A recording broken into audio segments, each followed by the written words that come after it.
दोस्तों नमस्कार। मैं नाथ सोनांचली कथा कहानी और उपन्यास के इस अंक के साथ पुनः हाजिर हूं। दोस्तों इस समय हम लोग सुन रहे हैं प्रेमचंद की लिखी हुई कुछ श्रेष्ठ कहानियों का वाचन। इस कड़ी में आज लीजिए सुनिए प्रेमचंद की लिखी हुई मानसरोवर भाग 6 से कहानी रानी सारंधा का वाचन मेरे अर्थात नाथ सोनांचली के स्वर में।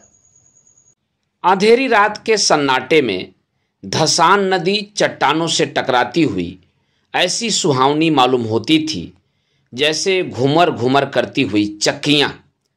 नदी के दाहिने तट पर एक टीला है। उस पर एक पुराना दुर्ग बना हुआ है जिसको जंगली वृक्षों ने घेर रखा है। टीले के पूर्व की ओर छोटा सा गांव है। यह गढ़ी और गांव दोनों एक बुंदेला सरकार के कीर्ति चिन्ह हैं। शताब्दियां व्यतीत हो गईं। बुंदेलखंड में कितने ही राज्यों का उदय और अस्त हुआ। मुसलमान आए और बुंदेला राजा उठे और गिरे। कोई गांव कोई इलाका ऐसा न था जो इन दुरावस्थाओं से पीड़ित न हो, मगर इस दुर्ग पर किसी शत्रु की विजय पताका न लहराई और इस गांव में किसी विद्रोह का भी पदार्पण न हुआ। यह उसका सौभाग्य था। अनिरुद्ध सिंह वीर राजपूत था।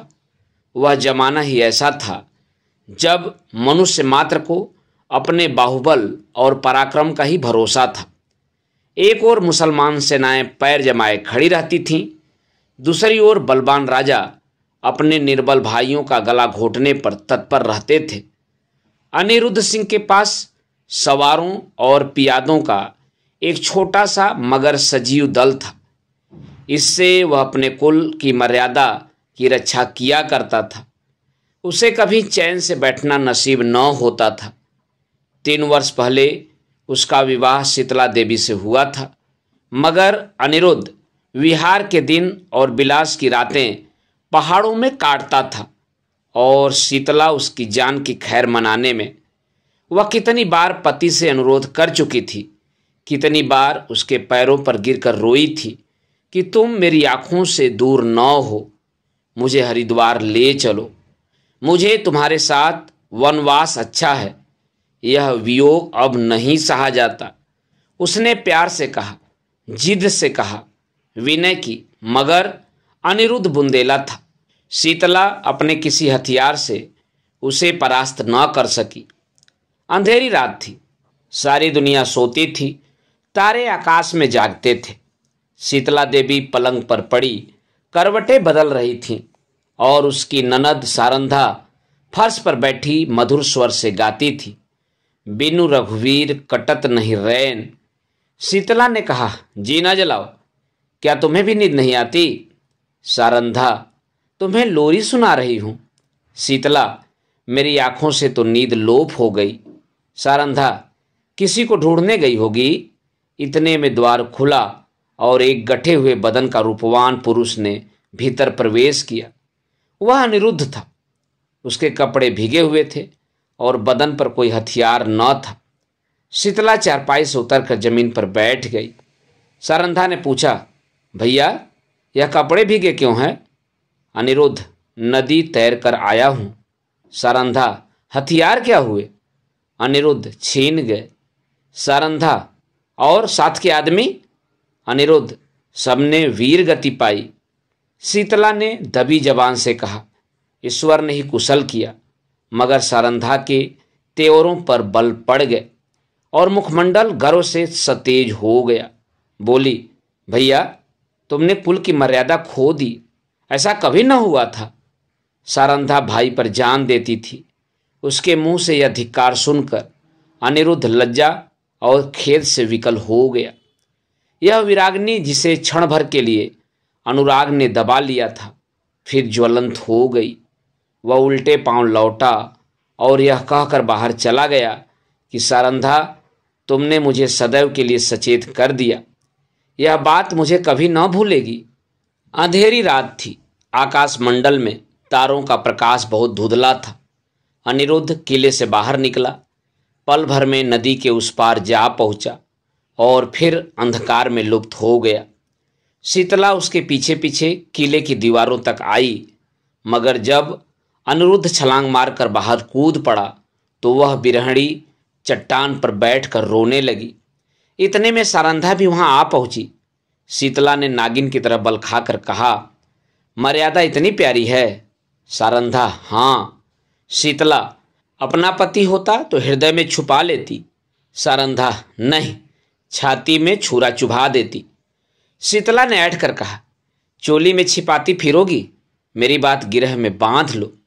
सारंधा, जिस दिन ऐसा होगा मैं भी अपना वचन पूरा कर दिखाऊंगी। इस घटना के 3 महीने पीछे अनिरुद्ध महरौनी को जीत करके लौटा और साल भर पीछे सारंधा का विवाह ओरछा के महाराजा चंपत राय से हो गया। मगर उस दिन की बातें दोनों महिलाओं के हृदय स्थल में कांटे की तरह खटकती रहीं। राजा चंपत राय बड़े प्रतिभाशाली पुरुष थे। सारी बुंदेला जाति उनके नाम पर जान देती थी और उनके प्रभुत्व को मानती थी। गद्दी पर बैठते ही उन्होंने मुगल बादशाहों को कर देना बंद कर दिया और वे अपने बाहुबल से राज्य विस्तार करने लगे। मुसलमानों की सेनाएं बार बार उन पर हमले करती थीं, पर हार कर लौट जाती थीं। यही समय था कि जब अनिरुद्ध ने सारंधा का चंपत राय से विवाह कर दिया। सारंधा ने मुंह मांगी मुराद पाई। उसकी यह अभिलाषा कि मेरा पति बुंदेला जाति का कुल तिलक हो पूरी हुई। यद्यपि राजा के रनिवास में 5 रानियां थीं, मगर उन्हें शीघ्र ही मालूम हो गया कि वह देवी जो हृदय में मेरी पूजा करती है सारंधा है। परंतु कुछ ऐसी घटनाएं हुईं कि चंपत राय को मुगल बादशाह का आश्रित होना पड़ा। वो अपना राज्य अपने भाई पहाड़ सिंह को सौंपकर दिल्ली चले गए। यह शाहजहां के शासनकाल का अंतिम भाग था। शाहजादा दारा शिको राजकीय कार्यों को संभालते थे। युवराज की आंखों में शील था और चित्त में उदारता। उन्होंने चंपत राय की वीरता की कथाएं सुनी थीं, इसलिए उनका बहुत आदर सम्मान किया और कालपी की बहुमूल्य जागीर उनको भेंट की, जिसकी आमदनी 9 लाख थी। यह पहला अवसर था कि चंपत राय को आए दिन के लड़ाई झगड़े से निवृत्ति मिली और उसके साथ ही भोग विलास का प्राबल्य हुआ। रात दिन की आमोद प्रमोद की चर्चा रहने लगी। राजा विलास में डूबे, रानियां जड़ाऊ गहनों पर रीझीं, मगर सारंधा इन दिनों बहुत उदास और संकुचित रहती। वह इन रहस्यों से दूर दूर रहती। ये नृत्य और गान की सभाएं उसे सूनी प्रतीत होती। एक दिन चंपत राय ने सारंधा से कहा, सारन, तुम उदास क्यों रहती हो? मैं तुम्हें कभी हंसते नहीं देखता। क्या मुझसे नाराज हो? सारंधा की आंखों में जल भर आया। बोली, स्वामी जी, आप क्यों ऐसा विचार करते हैं? जहां आप प्रसन्न हैं वहां मैं भी खुश हूं। चंपत्र, मैं जब से यहां आया हूं मैंने तुम्हारे मुख कमल पर कभी मनोहारिणी मुस्कुराहट नहीं देखी। तुमने कभी अपने हाथों से मुझे बीड़ा नहीं खिलाया, कभी मेरी पाग नहीं सवारी, कभी मेरे शरीर पर शस्त्र न सजाए, कहीं प्रेम लता मुरझाने तो नहीं लगी। सारंधा, प्राणनाथ, आप मुझसे ऐसी बात पूछते हैं जिसका उत्तर मेरे पास नहीं है। यथार्थ में इन दिनों मेरा चित्त उदास रहता है। मैं बहुत चाहती हूँ कि खुश रहूं, मगर बोझ सा हृदय पर धरा रहता है। चंपत राय स्वयं आनंद में मग्न थे, इसलिए उनके विचार में सारंधा को असंतुष्ट रहने का कोई उचित कारण नहीं हो सकता था। वे भौवें सिकोड़ कर बोले, मुझे तुम्हारे उदास रहने का कोई विशेष कारण नहीं मालूम होता। ओरछे में कौन सा सुख था जो यहाँ नहीं है? सारंधा का चेहरा लाल हो गया। बोली, मैं कुछ कहूँ आप नाराज तो न होंगे? चंपतरा, नहीं, शौक से कहो। सारंधा, ओरछे में मैं एक राजा की रानी थी। यहाँ मैं एक जागीरदार की चेरी हूँ। ओरछे में वह थी जो अवध में कौशल्या थी। यहाँ मैं बादशाह के एक सेवक की स्त्री हूँ। जिस बादशाह के सामने आज आप आदर से सिर झुकाते हैं वह कल आपके नाम से कांपता था। रानी से चेरी होकर भी प्रसन्नचित्त होना मेरे वश में नहीं है। आपने यह पद और ये विलास की सामग्रियां बड़े महंगे दामों मोल ली है। चंपत राय के नेत्रों पर से एक पर्दा सा हट गया। वे अब तक सारंधा की आत्मिक उच्चता को न जानते थे। जैसे बेमाँ बाप का बालक माँ की चर्चा सुनकर रोने लगता है, उसी तरह ओरछे की याद से चंपत राय की आंखें सजल हो गईं। उन्होंने आदरयुक्त अनुराग के साथ सारंधा को हृदय से लगा लिया। आज से उन्हें फिर उसी उजड़ी बस्ती की फिक्र हुई जहां से धन और कीर्ति की अभिलाषाएं खींच लाई थीं। माँ अपने खोए हुए बालक को पाकर निहाल हो जाती है। चंपत राय के आने से बुंदेलखंड निहाल हो गया। ओरछे के भाग जागे, नौबतें बजने लगीं और फिर सारंधा के कमल नेत्रों में जाति अभिमान का आभास दिखाई देने लगा। यहाँ रहते रहते महीनों बीत गए। इस बीच में शाहजहां बीमार पड़ा। पहले से ईर्ष्या की अग्नि दहक रही थी। यह खबर सुनते ही ज्वाला प्रचंड हुई। संग्राम की तैयारियां होने लगीं। शाहजादे मुराद और मोइनुद्दीन अपने अपने दल सजाकर दक्षिण से चले। वर्षा के दिन थे।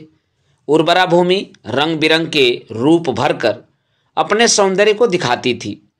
मुराद और मोइनुद्दीन उमंगों से भरे हुए कदम बढ़ाते चले आ रहे थे। यहाँ तक कि धौलपुर के निकट चंबल के तट पर आ पहुँचे, परंतु यहाँ उन्होंने बादशाही सेना को अपने शुभागमन के निमित्त तैयार पाया। शाहजादे अब बड़ी चिंता में पड़े। सामने अगम्य नदी लहरें मार रही थी, किसी योगी के त्याग के सदृश। विवश होकर चंपत राय के पास संदेश भेजा कि खुदा के लिए आकर हमारी डूबती हुई नाव को पार लगाइए।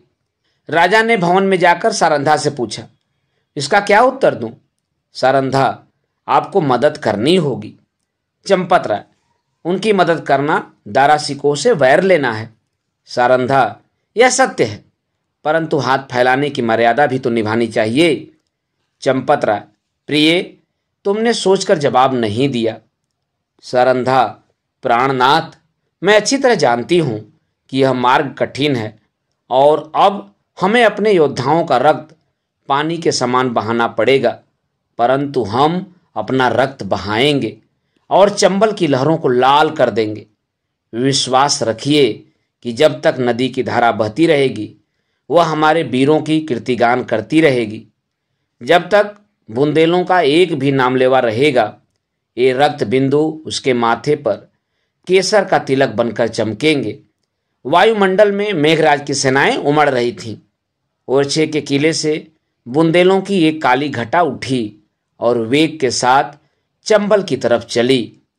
प्रत्येक सिपाही वीर रस से झूम रहा था। सारंधा ने दोनों राजकुमारों को गले से लगा लिया और राजा को पान का बीड़ा देकर कहा, बुंदेलों की लाज अब तुम्हारे हाथ है। आज उसका एक एक अंग मुस्कुरा रहा है और हृदय हुलसित है। बुंदेलों की यह सेना देखकर शाहजादे फूले न समाये। राजा वहां की अंगुल अंगुल भूमि से परिचित थे। उन्होंने बुंदेलों को तो एक आड़ में छिपा दिया और वे शाहजादों की फौज को सजाकर नदी के किनारे किनारे पश्चिम की ओर चले। दारा सिकोह को भ्रम हुआ कि शत्रु किसी अन्य घाट से नदी उतरना चाहता है। उन्होंने घाट पर से मोर्चे हटा लिए। घाट में बैठे हुए बुंदेले उसी ताक में थे। बाहर निकल पड़े और उन्होंने तुरंत ही नदी में घोड़े डाल दिए। चंपत राय ने शहजादा दारा सिकोह को भुलावा देकर अपनी फौज घुमा दी और वह बुंदेलों के पीछे चलता हुआ उसे पार उतार लाया। इस कठिन चाल में 7 घाटों का विलंब हुआ, परंतु जाकर देखा तो 700 बुंदेलों की लाशें तड़प रही थीं। राजा को देखते ही बुंदेलों की हिम्मत बढ़ गई। शहजादों की सेना ने भी अल्लाह अकबर की ध्वनि के साथ धावा किया। बादशाही सेना में हलचल पड़ गई। उनकी पंक्तियां छिन्न भिन्न हो गईं। हाथों हाथ लड़ाई होने लगी, यहां तक कि शाम हो गई। रणभूमि रुधिर से लाल हो गई और आकाश में अंधेरा हो गया। घमासान की मार हो रही थी। बादशाही सेना शहजादों को दबाए आती थी। अकस्मात पश्चिम से फिर बुंदेलों की एक लहर उठी और इस वेग से बादशाही सेना की पुष्ट पर टकराई कि उसके कदम उखड़ गए। जीता हुआ मैदान हाथ से निकल गया। लोगों को कुतूहल था कि यह दैवी सहायता कहाँ से आई। सरल स्वभाव के लोगों की धारणा थी कि यह फतह के फरिश्ते हैं, शाहजादों की मदद के लिए आए हैं। परंतु जब राजा चंपतराय निकट गए तो सारंधा ने घोड़े से उतरकर उनके पैरों पर सिर झुका दिया। राजा को असीम आनंद हुआ। यह सारंधा थी। समरभूमि का दृश्य इस समय अत्यंत दुखमय था। थोड़ी देर पहले जहां सजे हुए वीरों के दल थे, वहां अब बेजान लाशें तड़प रही थीं। मनुष्य ने अपने स्वार्थ के लिए अनादिकाल से ही भाइयों की हत्या की है। अब विजयी सेना लूट पर टूट पड़ी। पहले मर्द मर्दों से लड़ते थे। वह वीरता और पराक्रम का चित्र था। यह नीचता और दुर्बलता की ग्लानिप्रद तस्वीर थी। उस समय मनुष्य पशु बना हुआ था, अब वह पशु से भी बढ़ गया था। इस नोच खसोट में लोगों को बादशाही सेना के सेनापति वली बहादुर खां की लाश दिखाई दी।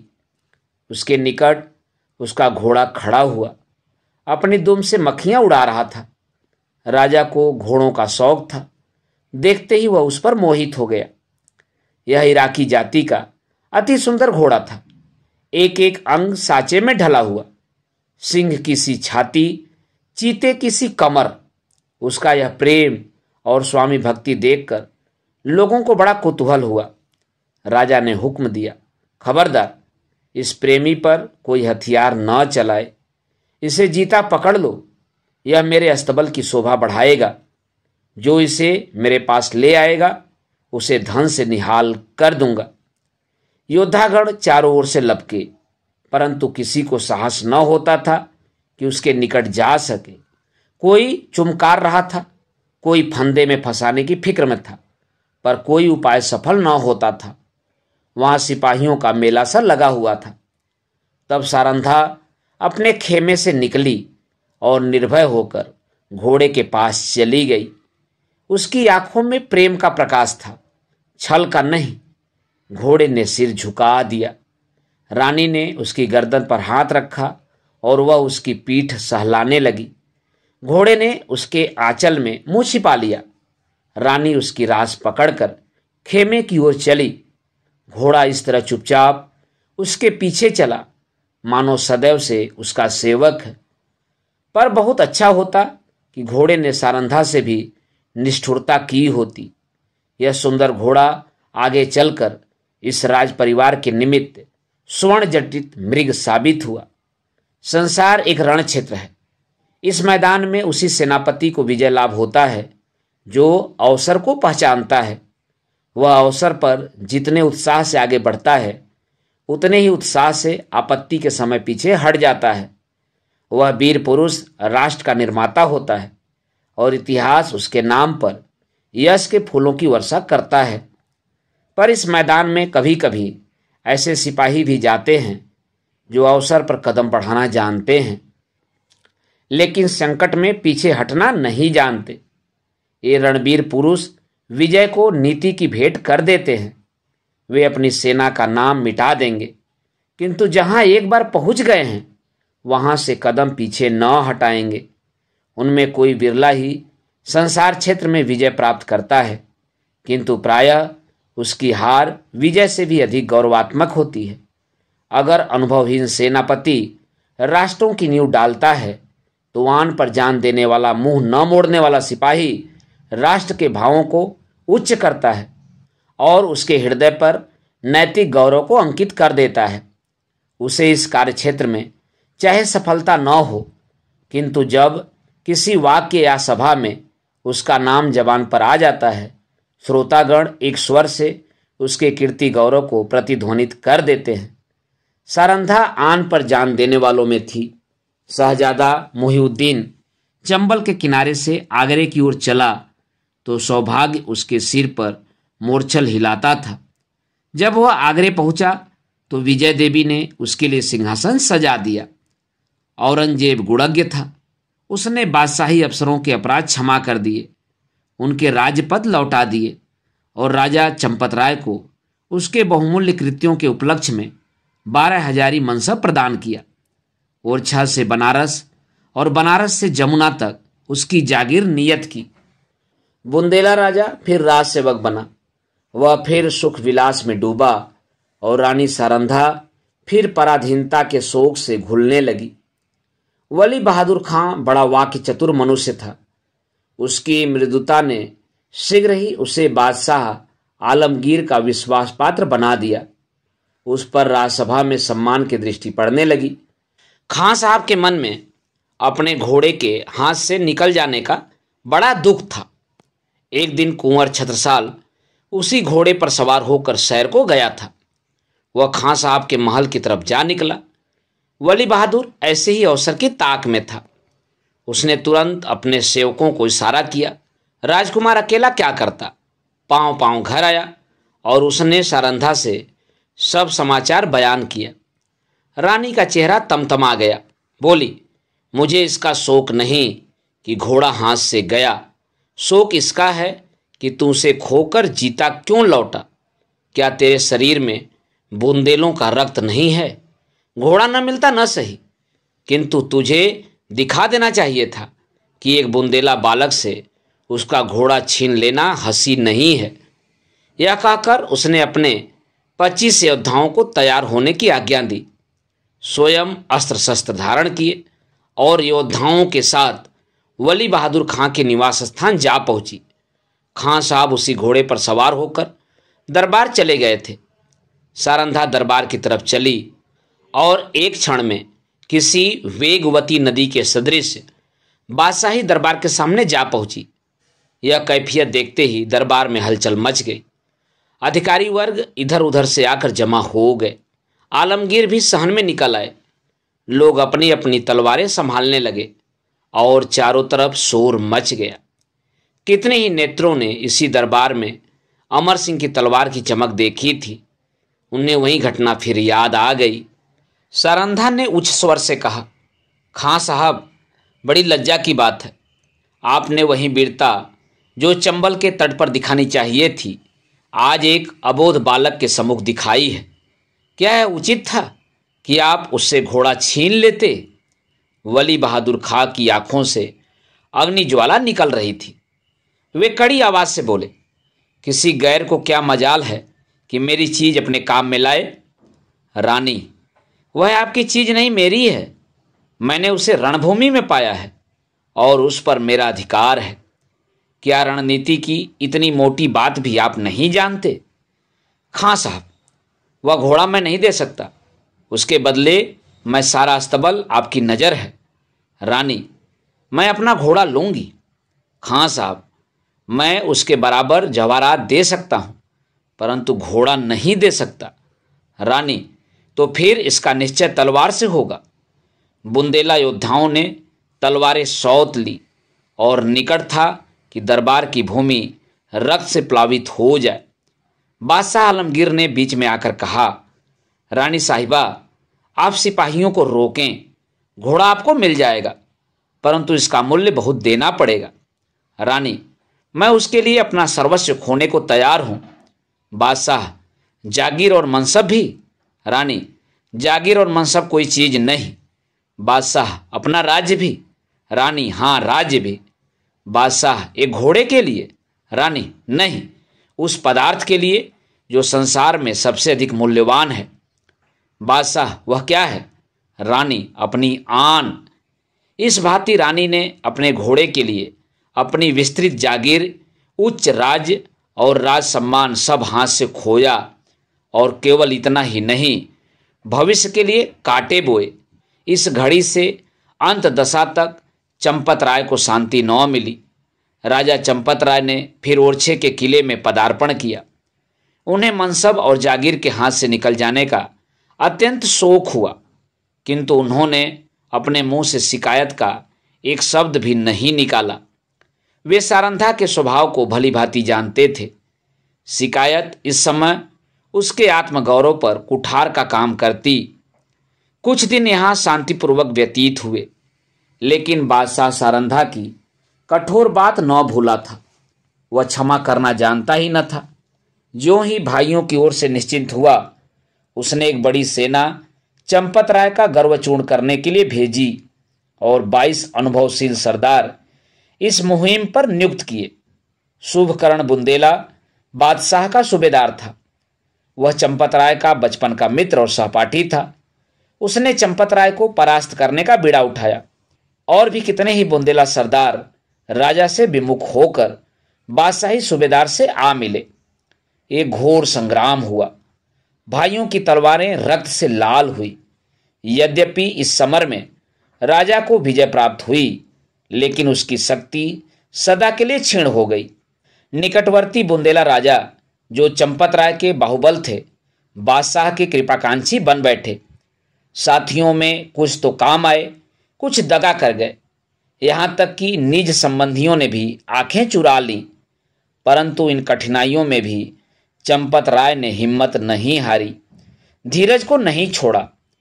उन्होंने ओरछा छोड़ दिया और वह 3 वर्ष तक बुंदेलखंड के सघन पर्वतों पर छिपे फिरते रहे। बादशाही सेनाएं शिकारी जानवरों की भांति सारे देश में मंडरा रही थीं। आए दिन राजा का किसी न किसी से सामना हो जाता था। सारंधा सदैव उनके साथ रहती और उनका साहस बढ़ाया करती। बड़ी बड़ी आपत्तियों में जबकि धैर्य लुप्त हो जाता और आशा साथ छोड़ देती, आत्मरक्षा का धर्म उसे संभाले रहता है। 3 साल के बाद अंत में बादशाह के सूबेदारों ने आलमगीर को सूचना दी कि शेर का शिकार आपके सिवा और किसी से न होगा। उत्तर आया कि सेना को हटा लो और घेरा उठा लो। राजा ने समझा संकट से निवृत्ति हुई, पर वह बात शीघ्र ही भ्रमात्मक सिद्ध हो गई। 3 सप्ताह से बादशाही सेना ने ओरछा घेर रखा है। जिस तरह कठोर वचन हृदय को छेद डालते हैं, उसी तरह तोपों के गोलों ने दीवारों को छेद डाला है। किले में 20,000 आदमी घिरे हुए हैं, लेकिन उनमें आधे से अधिक स्त्रियां और उनसे कुछ ही कम बालक हैं। मर्दों की संख्या दिनों दिन न्यून होती जाती है। आने जाने के मार्ग चारों तरफ से बंद हैं। हवा का भी गुजर नहीं। रसद का सामान बहुत कम रह गया है। स्त्रियां पुरुषों और बालकों को जीवित रखने के लिए आप उपवास करती हैं। लोग बहुत हताश हो रहे हैं। औरतें सूर्य नारायण की ओर हाथ उठा उठाकर शत्रु को कोसती हैं। बालक वृंद मारे क्रोध की दीवार की आड़ से उन पर पत्थर फेंकते हैं, जो मुश्किल से दीवार के उस पार जाते हैं। राजा चंपत राय स्वयं ज्वर से पीड़ित हैं। उन्होंने कई दिन से चारपाई नहीं छोड़ी। उन्हें देखकर लोगों को कुछ ढाढ़स होता था, लेकिन उनकी बीमारी से सारे किले में नैराश्य छाया हुआ है। राजा ने सारंधा से कहा, आज शत्रु जरूर किले में घुस आएंगे। सारंधा, ईश्वर न करे कि इन आंखों से वह दिन देखना पड़े। राजा, मुझे बड़ी चिंता इन अनाथ स्त्रियों और बालकों की है। गेहूं के साथ यह घून भी पीस जाएंगे। सारंधा, हम लोग यहां से निकल जाएं तो कैसा? राजा, इन अनाथों को छोड़कर? सारंधा, इस समय इन्हें छोड़ देने में ही कुशल है। हम न होंगे तो शत्रु इन पर कुछ दया ही करेंगे। राजा, नहीं, यह लोग मुझसे न छोड़े जाएंगे। मर्दों ने अपनी जान हमारी सेवा में अर्पण कर दी है। उनकी स्त्रियों और बच्चों को मैं कदापि नहीं छोड़ सकता। सारंधा, लेकिन यहाँ रहकर हम उनकी कुछ मदद भी तो नहीं कर सकते। राजा, उनके साथ प्राण तो दे सकते हैं। मैं उनकी रक्षा में अपनी जान लड़ा दूंगा। उनके लिए बादशाही सेना की खुशामद करूंगा। कारावास की कठिनाइयां सहूंगा, किंतु इस संकट में उन्हें छोड़ नहीं सकता। सारंधा ने लज्जित होकर सिर झुका लिया और सोचने लगी, निसंदेह प्रिय साथियों को आग की आंच में छोड़कर अपनी जान बचाना घोर नीचता है। मैं ऐसी स्वार्थांध क्यों हो गई हूं? लेकिन एकाएक विचार उत्पन्न हुआ। बोली, यदि आपको विश्वास हो जाए कि इन आदमियों के साथ कोई अन्याय न किया जाएगा, तब तो आपको चलने में कोई बाधा न होगी। राजा सोचकर, कौन विश्वास दिलाएगा? सारंधा, बादशाह के सेनापति का प्रतिज्ञा पत्र। राजा, हाँ, तब मैं सानंद चलूंगा। सारंधा विचार सागर में डूबी। बादशाह के सेनापति से क्यों कर यह प्रतिज्ञा कराऊं? कौन यह प्रस्ताव लेकर वहां जाएगा? और निर्दयी ऐसी प्रतिज्ञा करने ही क्यों लगे? उन्हें तो अपनी विजय की पूरी आशा है। मेरे यहाँ ऐसा नीति कुशल वाक्पटु चतुर कौन है जो इस दुस्तर कार्य को सिद्ध करे। छत्रसाल चाहे तो कर सकता है, उसमें ये सब गुण मौजूद हैं। इस तरह मन में निश्चय करके रानी ने छत्रसाल को बुलाया। यह उसके चारों पुत्रों में बुद्धिमान और साहसी था। रानी उससे सबसे अधिक प्यार करती थी। जब छत्रसाल ने आकर रानी को प्रणाम किया तो उनके कमल नेत्र सजल हो गए और हृदय से दीर्घ निश्वास निकल आया। छत्रसाल, माता, मेरे लिए क्या आज्ञा है? रानी, आज लड़ाई का क्या ढंग है? छत्रसाल, हमारे 50 योद्धा अब तक काम आ चुके हैं। रानी, बुंदेलों की लाज अब ईश्वर के हाथ में है। छत्रसाल, हम आज रात को छापा मारेंगे। रानी ने संक्षेप में अपना प्रस्ताव छत्रसाल के सामने उपस्थित किया और कहा, यह काम किसे सौंपा जाए? छत्रसाल, मुझको। तुम इसे पूरा कर दिखाओगे। हाँ, मुझे पूर्ण विश्वास है। अच्छा जाओ, परमात्मा तुम्हारा मनोरथ पूरा करे। छत्रसाल जब चला तो रानी ने उसे हृदय से लगा लिया और तब आकाश की ओर दोनों हाथ उठाकर कहा, दयानिधि, मैंने अपना तरुण और होनहार पुत्र बुंदेलों की आन के आगे भेंट कर दिया। अब इस आन को निभाना तुम्हारा काम है। मैंने बड़ी मूल्यवान वस्तु अर्पित की है, इसे स्वीकार करो। दूसरे दिन प्रातःकाल सारंधा स्नान करके थाल में पूजा की सामग्री लिए मंदिर की ओर चली। उसका चेहरा पीला पड़ गया था और आंखों तले अंधेरा छाया जाता था। वह मंदिर के द्वार पर पहुंची थी कि उसके थाल में बाहर से आकर एक तीर गिरा। तीर की नोक पर एक कागज का पुर्जा लिपटा हुआ था। सारंधा ने थाल मंदिर के चबूतरे पर रख दिया और पुर्जे को खोलकर देखा तो आनंद से चेहरा खिल गया। लेकिन यह आनंद क्षण भर का था। हाय, इस पुर्जे के लिए मैंने अपना प्रिय पुत्र हाथ से खो दिया है। कागज के टुकड़े को इतने महंगे दामों किसने लिया होगा? मंदिर से लौटकर सारंधा राजा चंपतराय के पास गई और बोली, प्राणनाथ, आपने जो वचन दिया था उसे पूरा कीजिए। राजा ने चौंक कर पूछा, तुमने अपना वादा पूरा कर दिया? रानी ने वह प्रतिज्ञा पत्र राजा को दे दिया। चंपतराय ने उसे गौर से देखा, फिर बोले, अब मैं चलूंगा और ईश्वर ने चाहा तो एक बार फिर शत्रुओं की खबर लूंगा। लेकिन सारन, सच बताओ, इस पत्र के लिए क्या देना पड़ा है? रानी ने कुंठित स्वर से कहा, बहुत कुछ। राजा, सुनो। रानी, एक जवान पुत्र। राजा को बाण सा लग गया। पूछा, कौन? अंगद राय? रानी, नहीं। राजा, रतन शाह? रानी, नहीं। राजा, छत्रसाल? रानी, हाँ। जैसे कोई पक्षी गोली खाकर परों को फड़फड़ाता है और तब बेदम होकर गिर पड़ता है, उसी भांति चंपतराय पलंग से उछले और फिर अचेत होकर गिर पड़े। छत्रसाल उनका परम प्रिय पुत्र था। उनके भविष्य की सारी कामनाएं उसी पर अवलंबित थी। जब चेत हुआ तब बोले, सारन, तुमने बुरा किया। अंधेरी रात थी। रानी सारंधा घोड़े पर सवार चंपतराय को पालकी में बैठाए किले के गुप्त मार्ग से निकली जाती थी। आज से बहुत काल पहले एक दिन ऐसी ही अंधेरी दुखमयी रात्रि थी। तब सारंधा ने शीतला देवी को कुछ कठोर वचन कहे थे। शीतला देवी ने उस समय जो भविष्यवाणी की थी वह आज पूरी हुई।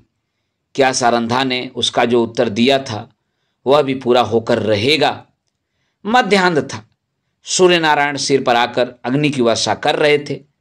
शरीर को झुलसाने वाली प्रचंड प्रखर वायु वन और पर्वत में आग लगाती फिरती थी। ऐसा विदित होता था मानो अग्निदेव की समस्त सेना गरजती हुई चली आ रही है। गगनमंडल इस भय से कांप रहा था। रानी सारंधा घोड़े पर सवार चंपतराय को लिए पश्चिम की ओर चली जाती थी। ओरछा 10 कोस पीछे छूट चुका था और प्रतिक्षण यह अनुमान स्थिर होता जाता था कि अब हम भय के क्षेत्र से बाहर निकल आए। राजा पालकी में अचेत पड़े हुए थे और कहार पसीने में सराबोर थे। पालकी के पीछे 5 सवार घोड़ा बढ़ाए चले आते थे। प्यास के मारे सबका बुरा हाल था। तालू सूखा जाता था। किसी वृक्ष की छां और कुएं की तलाश में आंखें चारों ओर दौड़ रही थीं। अचानक सारंधा ने पीछे की तरफ फिर कर देखा तो उसे सवारों का एक दल आता हुआ दिखाई दिया। उसका माथा ठिनका कि अब कुशल नहीं है, यह लोग अवश्य हमारे शत्रु हैं। फिर विचार हुआ कि शायद मेरे राजकुमार अपने आदमियों को लिए हमारी सहायता को आ रहे हैं। नैराश्य में भी आशा साथ नहीं छोड़ती। कई मिनट तक वह इसी आशा और भय की अवस्था में रही, यहाँ तक कि वह दल निकट आ गया और सिपाहियों के वस्त्र साफ नजर आने लगे। रानी ने एक ठंडी सांस ली। उसका शरीर तृणवत कांपने लगा। यह बादशाही सेना के लोग थे। सारंधा ने कहारों से कहा, डोली रोक लो। बुंदेला सिपाहियों ने भी तलवारें खींच लीं। राजा की अवस्था बहुत शोचनीय थी, किंतु जैसे दबी हुई आग हवा लगते ही प्रदीप्त हो जाती है, उसी प्रकार इस संकट का ज्ञान होते ही उनके जर्जर शरीर में वीरात्मा चमक उठी। वे पालकी का पर्दा उठाकर बाहर निकल आए। धनुष बाण हाथ में ले लिया, किंतु वह मनुष्य जो उनके हाथ में इंद्र का वज्र बन जाता था, इस समय जरा भी न झुका। सिर में चक्कर आया, पैर थर्राए और वे धरती पर गिर पड़े। भावी अमंगल की सूचना मिल गई। उस पंख रहित पक्षी के सदृश जो सांप को अपनी तरफ आते देखकर ऊपर को उचकता और फिर गिर पड़ता है। राजा चंपत राय फिर संभल उठे और फिर गिर पड़े। सारंधा ने उन्हें संभाल कर बैठाया और रोकर बोलने की चेष्टा की, परंतु मुंह से केवल इतना ही निकला, प्राणनाथ।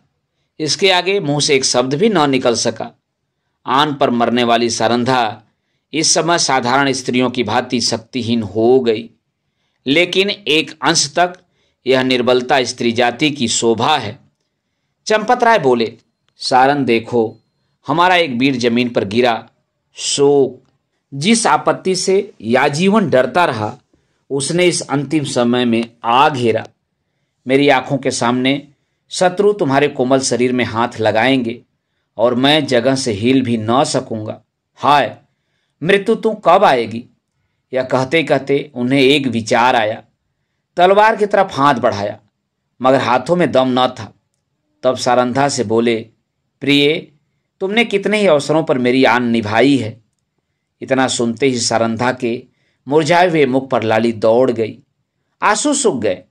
इस आस में कि मैं पति के कुछ काम आ सकती हूं, उसके हृदय में बल का संचार कर दिया। वह राजा की ओर विश्वासोत्पादक भाव से देखकर बोली, ईश्वर ने चाहा तो मरते दम तक निभाऊंगी। रानी ने समझा राजा मुझे प्राण देने का संकेत कर रहे हैं। चंपत राय, तुमने मेरी बात कभी नहीं टाली। सारंधा, मरते दम तक न टालूंगी। राजा, यह मेरी अंतिम याचना है, इसे अस्वीकार न करना। सारंधा ने तलवार को निकालकर अपने वक्ष स्थल पर रख लिया और कहा, यह आपकी आज्ञा नहीं है। मेरी हार्दिक अभिलाषा है कि मरूं तो यह मस्तक आपके पद कमलों पर हो। चंपत राय, तुमने मेरा मतलब नहीं समझा। क्या तुम मुझे इसलिए शत्रुओं के हाथ में छोड़ जाओगी कि मैं बेड़ियां पहने हुए दिल्ली की गलियों में निंदा का पात्र बनूं? रानी ने जिज्ञासा की दृष्टि से राजा को देखा। वह उनका मतलब न समझी।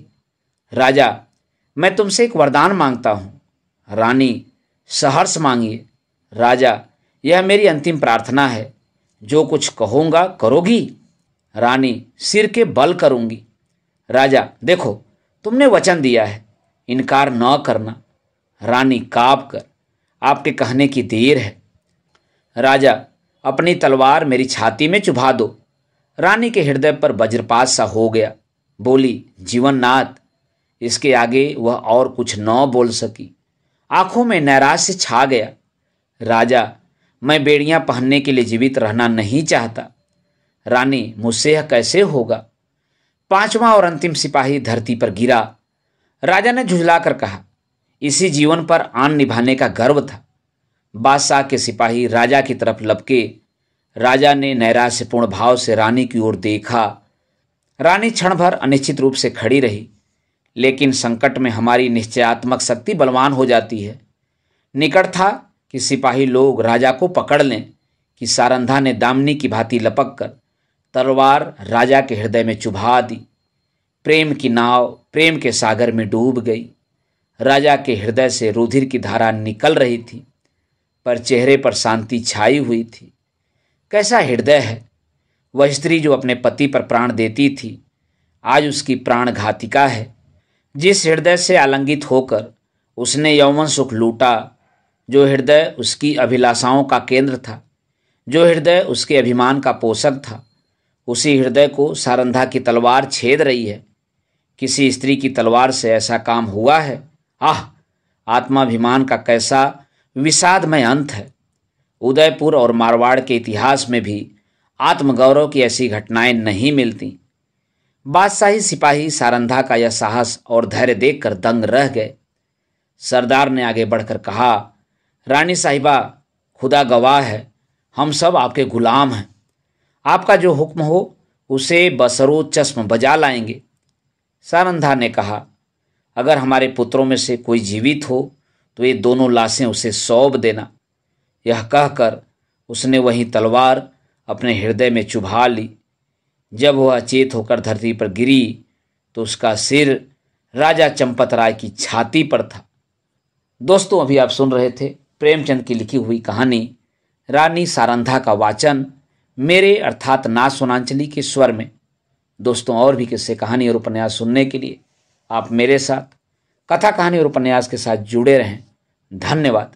नमस्कार।